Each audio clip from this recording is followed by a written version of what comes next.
High ticket dropshipping blows low ticket dropshipping out of the water every single day of the week. And I'm going to use the next 5 to 10 minutes of this video to talk about why. Welcome to the channel, everybody. If you are new, please subscribe.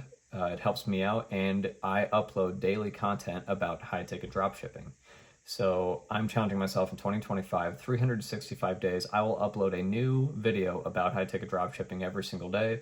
Some of it's going to be this, where I just give you kind of a stream of consciousness, my thoughts on a given topic within the high ticket dropshipping business model.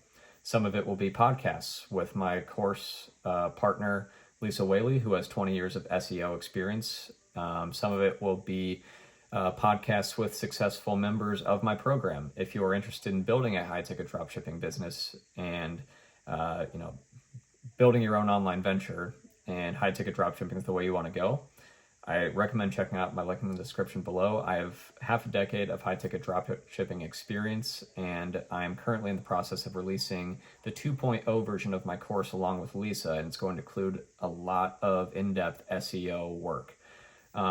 If you get into the current price now, you'll be grandfathered into the new course, which will be a lot more expensive when it goes live. So if you want to save some money, get in now. And then on top of that, the other content that I will be putting on my YouTube will be a lot of screen sharing, showing, how to optimize a product page, different PPC strategies, all that good stuff that goes along with the business model of high ticket dropshipping. But today, we're going to talk about why low ticket dropshipping sucks. And I'm sorry if that ruffles some feathers out there. If you are either currently doing low ticket dropshipping or have done it in the past, it means you are one of the few that have gotten lucky with it if you are having any level of success with it. I say that in jest, and I'm a fairly nice guy, and but I'm also sarcastic, and I kind of like to give shit to people. But that's neither here nor there.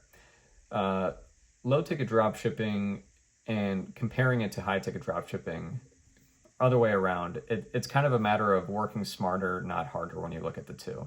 And in this case, working smarter is in the realm of high ticket dropshipping. And let's talk about why when we compare how the models work. So just the name of it, low ticket versus high ticket. Obviously, this is the most obvious piece of it. Low ticket means cheap, high ticket means expensive. You have to sell more of the low ticket products to match the same amount of revenue or profit that you get from a single high ticket product. So that's just the simple math of it. Then it comes down to, what are these products? Well, oftentimes, most of the time, the way that lots of YouTube low-ticket dropshipping gurus out there that flex their Lamborghinis — by the way, I drive a 2019 Ford Fusion Hybrid. It's in excellent condition, though. They're flexing their Lamborghinis. They're taking pictures in Dubai, all because they sold this one product, and it's some cheap, trendy, gimmicky, low value, just absolute garbage product. But for a couple months, it caught fire on Instagram or on TikTok. And all of a sudden, we can spread the word about this product and how there's so many of them out there. The problem with these products is that they are trendy and they're cheap and they're low value. They are not going to stand the test of time in and of themselves. And so then it becomes this everlasting cycle of, I need to find more products to dropship. So then let's compare what we're actually selling in high ticket dropshipping. Okay, so it's easy to say we're going to sell expensive products and make more money per sale. But what is it that we're actually selling?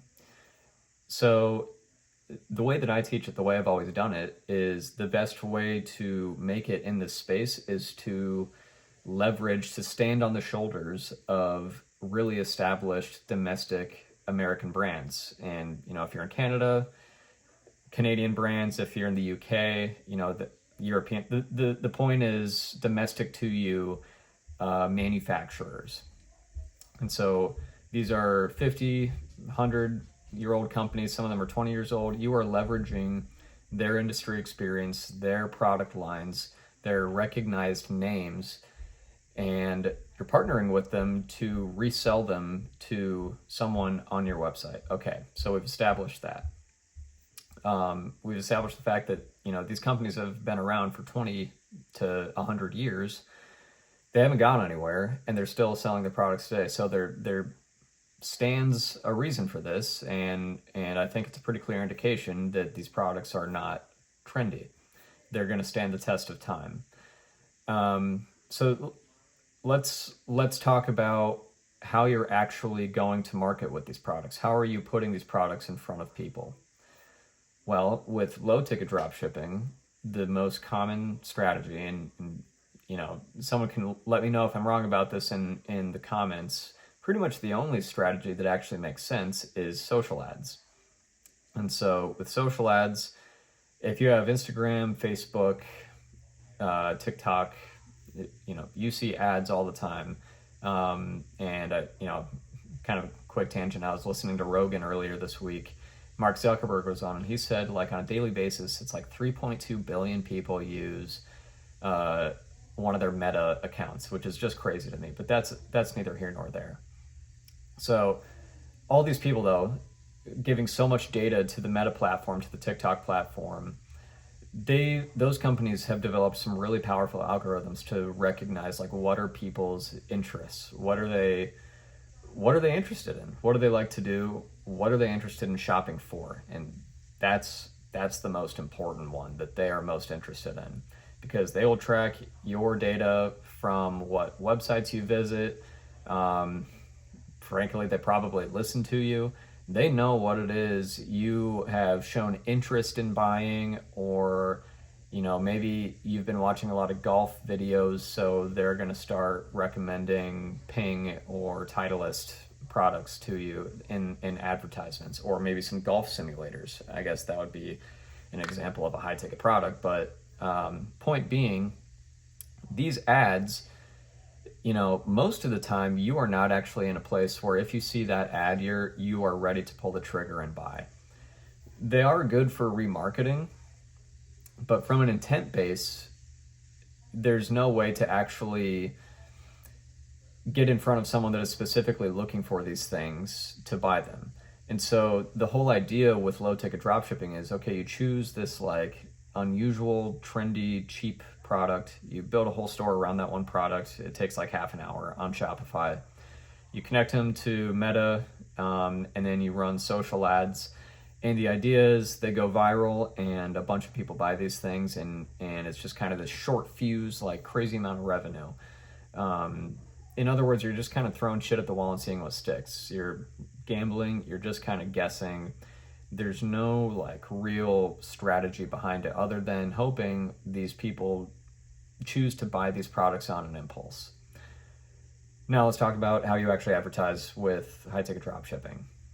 Not only advertise, but build your SEO on your website around these very specific keywords for the products that you're selling. In direct contrast to advertising on social media to people that have maybe a general interest or could potentially have a general interest, you are only advertising to people that are specifically seeking out what it is that you are selling. And I think that alone is one of the most powerful things of this whole model. It's because it is intent-based marketing. You are targeting high intent-based keywords.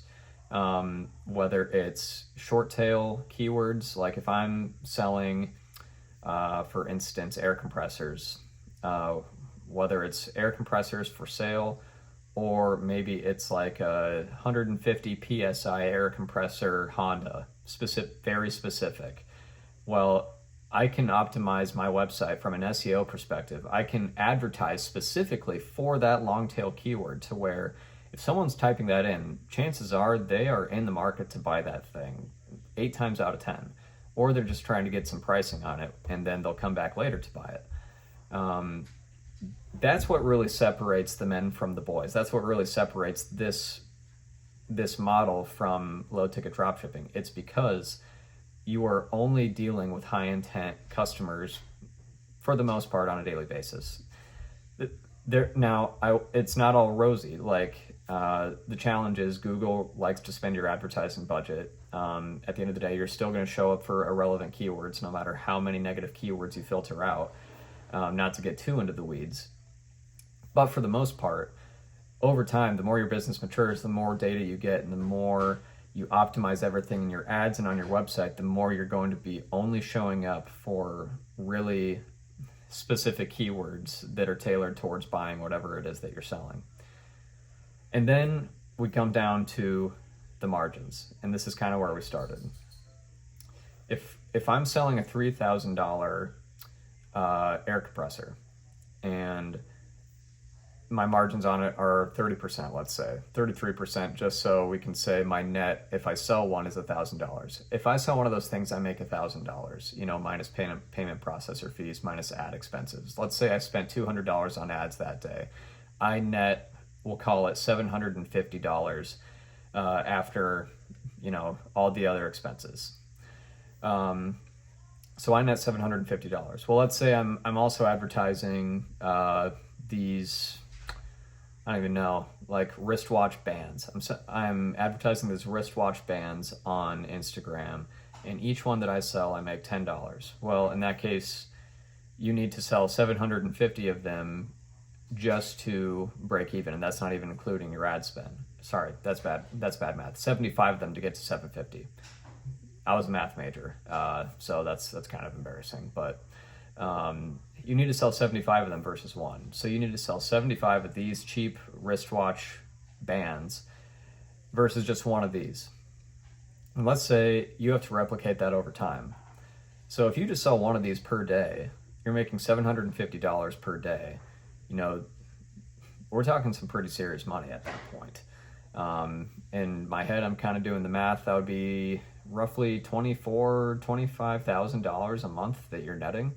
And that's like really reasonable. That is really reasonable, especially if you do this model correctly, especially if you have proper frameworks to follow, if you know what kind of niches to look for, because it's not as simple as just choosing something like Samsung TVs or sofas, something that everyone has thought of. There is kind of some intuition behind it to where you need to understand these are uncommon products, these are need-based products, and I get into all of this in my course, pretty damn in depth. And then there's other metrics to it like search volume and keyword difficulty and all these other things that come into play.